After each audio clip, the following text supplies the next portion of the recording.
Welcome to All Things Chiropractic.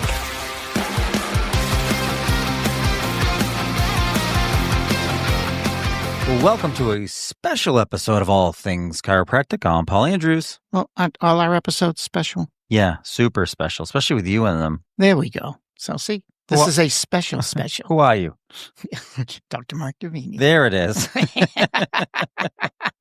Woo, okay. So today we're going to be talking about this large, very large antitrust litigation, Blue Cross Blue Shield, and potential class action settlement. There's been a lot of noise about this. We wanted to do a special episode just to get to a little of the nitty gritty because we've gotten a ton of questions about this. And I'm going to say right off the bat, don't think you're going to retire off of this money. I mean, the way class action suits work are that they, you end up with some of these primary people who file a lawsuit on behalf of a class, which is everybody.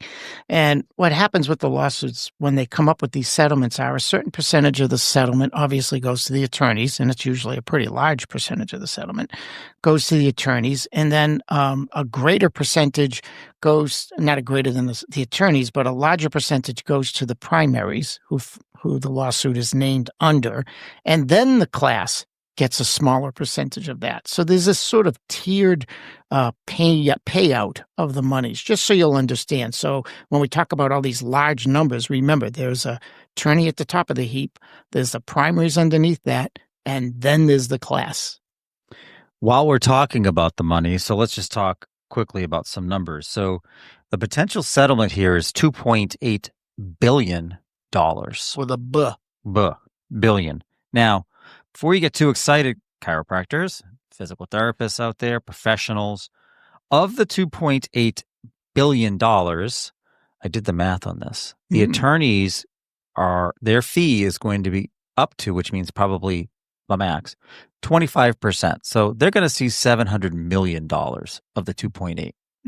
Good day's work. That doesn't include the additional $100 million that they can get back in expenses. Expenses, yes. That's not covering their costs. That's just their cut. This has been a 10-year litigation, so I'm not saying they don't deserve some money, but just realize out of the $2.8 billion, probably the full $800 million is going to go to the attorneys. Mm-hmm.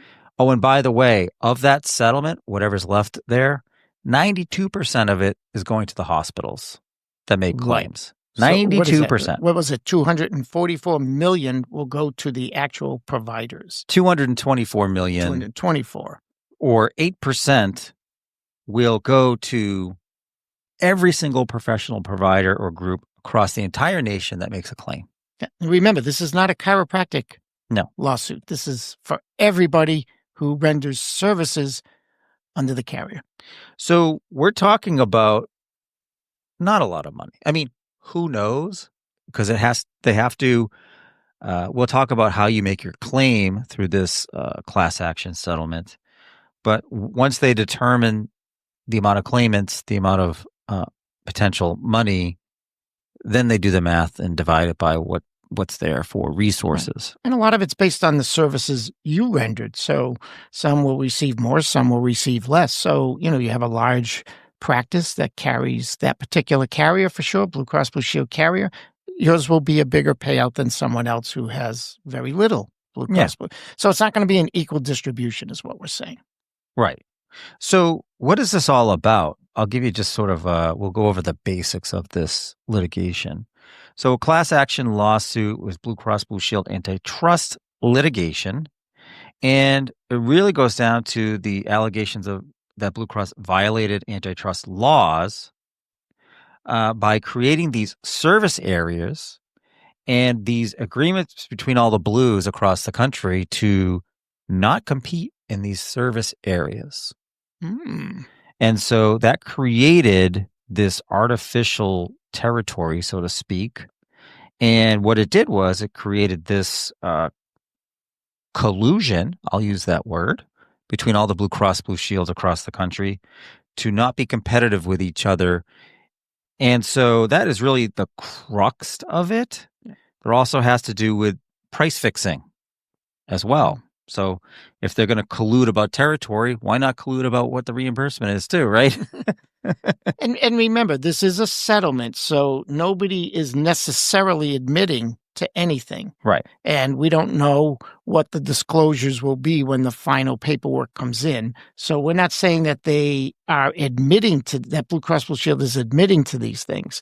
We're saying that those were the allegations. And because of those allegations, they've decided to settle this class action suit. Before Blue Cross wants to sue us for these Exactly. allegations that we're making. Right. So we're not saying that Blue Cross has admitted anything yet. Right.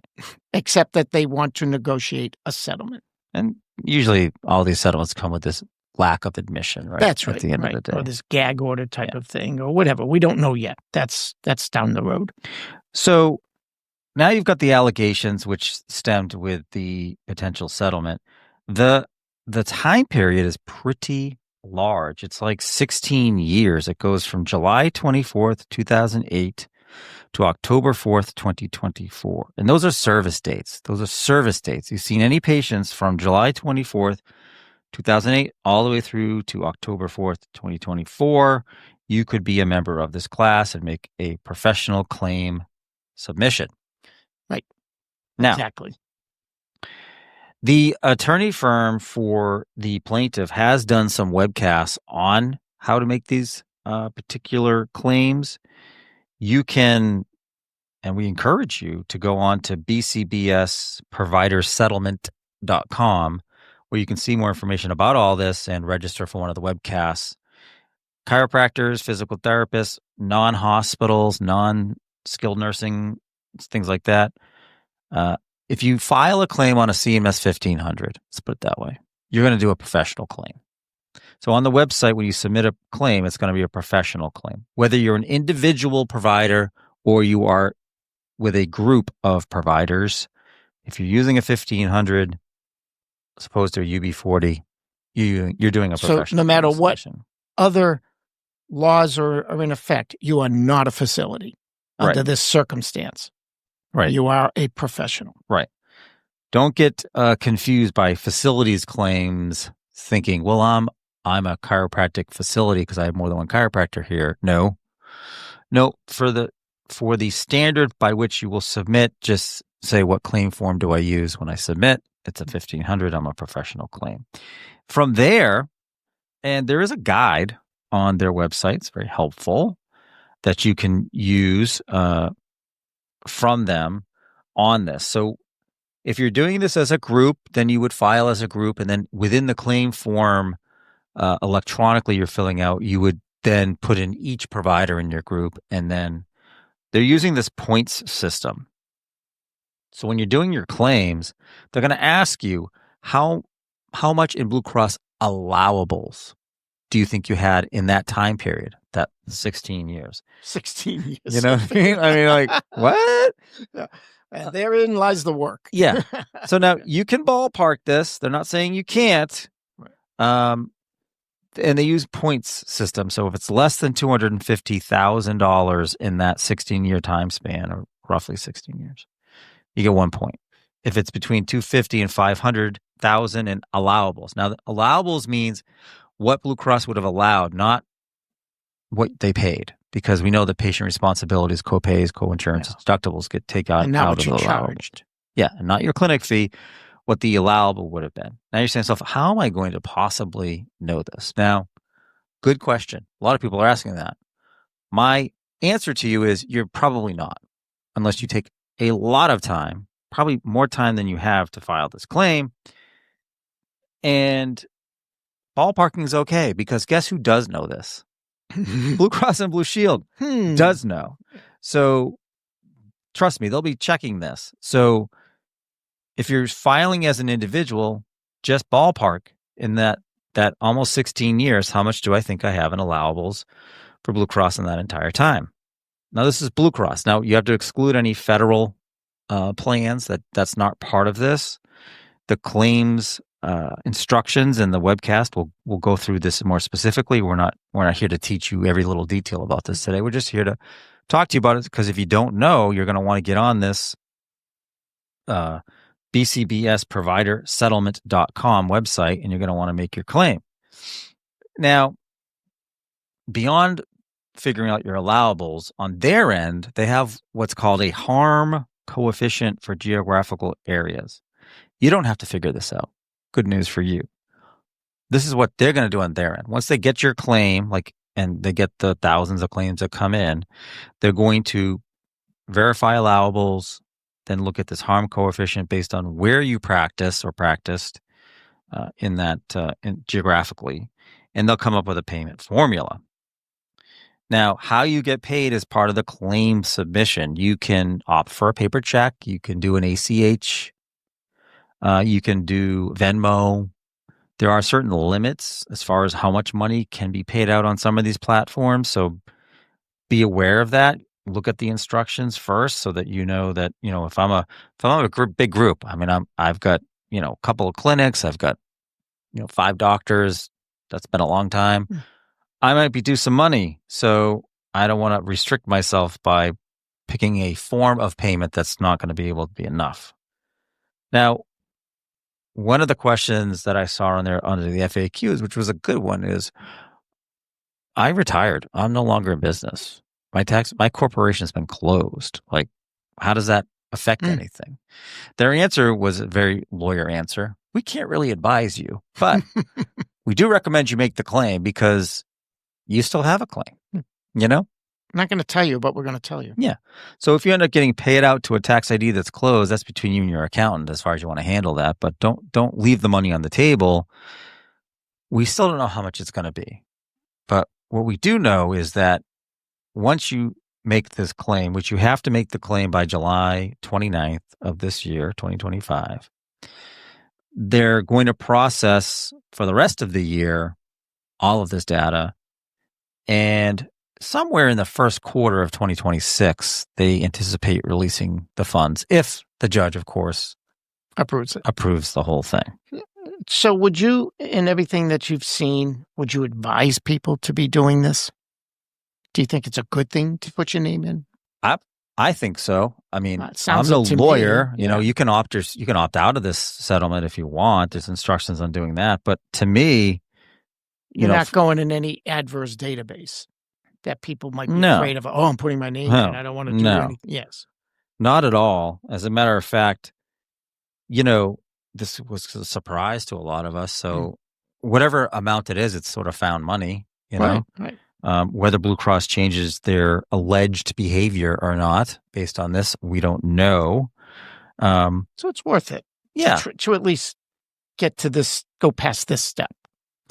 Right. Because there isn't, other than trying to ballpark the allowable, which is probably the most challenging part of all this, you don't have to provide any supportive material unless you say, well, I'm going to go for the whole kit and caboodle. I'm going to put the maximum down. Yeah. Well, if you were to put the maximum down, that's what they may call an outlier. Mm-hmm. And they may reach out to you. This is the attorney firm that's handling all this. They may reach out to you and ask you to prove it. And that's where it's like, okay, well, if I said 5 points, which is more than $1 million in allowables in a chiropractic office over 16 years, could it be possible? Yeah. Sure. Now, if you underestimate, what will they give you less? I don't know. That's a good question. Nothing in there. Remember, there that. is a fixed amount of money that's going to be distributed to the professionals based upon the geographic area and the point systems and everything that Paul just described, which means that if I give you too much, I may run out of money before I am able to pay this person over here the proper amount. So there will be scrutiny here is what we're saying. It's not just, I told them how much I do and that's the end of that. Like Paul said, be careful about being in the higher tiers if you can't substantiate it. Right. Because if you think that's true, then start gathering all of your remittance advices over the last 16 years to prove it, because you might be asked to do that. And I'm not saying it wouldn't be worth it. But again, don't think, well, if I put down that my allowables were more than $1 million, I should be getting $1 million. Dr. Davini said there's only so much money to go around the entire nation. 8% right, of the net settlement. So really, when we use that figure, I'm probably wrong on my math because that 2.8 billion, we have to subtract 800 million first, right, and then do the 8%. And again, they only estimate 124 million of it will go to professionals, and we're talking about tens of thousands, if not more. over 100,000 more professionals, all MDs, all DCs, all PTs, all DOs, all NPs. I mean, these are all people, across the country who have billed through the Blue Cross Blue Shield system, which we all know is the most popular and extensive in the country. So, yeah, it's a lot of money, or it sounds like a lot of money, but not when you do the math. Right.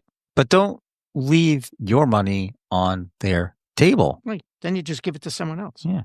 So go to bcbsprovidersettlement.com. You can sign up for their webcasts on how to make a claim. You can download their claim instruction form. You can look at their entire FAQ to answer questions we can't answer. And you can see what is the substance of this actual litigation, alleged wrongdoing by the Blues, and what you may or may not be able to yield from that. And they are responsive because when I attended the webcast, I put in a question or two via chat.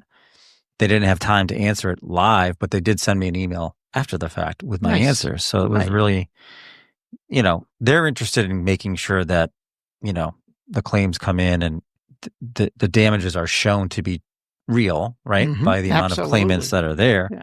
So bcbsprovidersettlement.com for more information on that. Good luck, everybody. I hope you got it. I hope you got it. I hope you at least get a great vacation out of it. Yeah, right. A couple cups of coffee, maybe. I don't know. We'll see. That's probably more expensive than a great vacation today. Yeah. Yeah, right. Good point. Well, thank you again for listening to another episode of All Things Chiropractic. I'm Paul Andrews. And Dr. Mark Davini. Thank you all. Thanks for listening to All Things Chiropractic. We'd love to hear from you. Visit allthingschiropractic.com with comments, episode ideas, or questions. Or connect with us on Facebook and Instagram at All Things Chiropractic Podcast. Be sure to join Dr. Mark Davini and Paul Andrews next time for another episode of All Things Chiropractic.